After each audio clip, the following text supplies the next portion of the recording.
Hannes Soomer Superbike klassis esikoht ja ka Porsche ringi uus rekordaeg. Kuidas tunne on? Okei on. Mis see täpselt tähendab? Ilm on hea.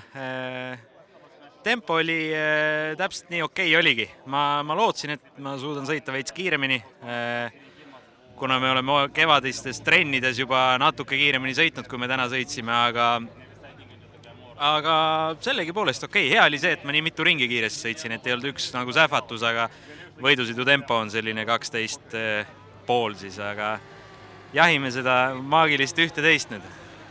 Ehk siis see ongi selle hooaja võib-olla eesmärk, see 11 sekundit sinna lõppu saada?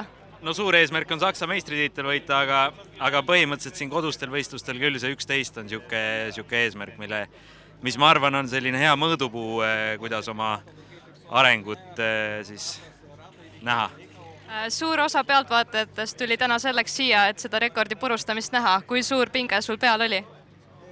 Eks see pinget võib-olla ei olnud, aga ma kartsin siukest hästi lihtne on keskendumine ära kaotada, kui eest ära sõidad ja üksi sõidad, et hakkad tegema mingit lolle vigu ja see spordiala on kuidagi siuke, et väike viga võib üsna suure pahanduse kaasa tuua endaga, aga praegu tundus, et sain hakkama. Sul on nüüd ju täiesti uus tiim. Kuidas see sinu jaoks toiminud on? Väga hästi. Ma tunnen, et see on elu parim otsus. See siis omal käel neid asju proovida, omal käel proovida sinna maailma tippu jõuda, et ma olen olnud erinevates meeskondades oma karjääri jooksul nii-öelda ja praegu ma ei taha ära sõnuda, aga mulle tundub, et me teeme õiget asja vähemalt, et see ettevalmistus ja kõik on meil olnud see aasta tasemel ja esimene sõit Saksamaal ka esinesime ikkagi stiilselt, ma arvan, ja nüüd teeme tööd, et seal võita. Milliseid nõuandeid su tiimikaaslased sulle täna kaasa andsid? Täna nad ikka lollitavad rohkem. Täna on siuke, mitte ainult täna, tegelikult see meeleolu on siuke samasugune terve aasta olnud, et meil on üsna lõbus koos. Kuidas Pärnu rada sulle üldse istub? Väga hästi, ma arvan, et see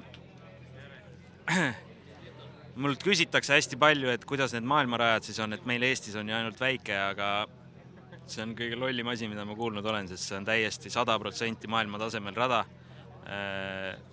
ja testimiseks, trenniks on see isegi parem kui enamus maailmarajad, sest see on hästi selline intensiivne.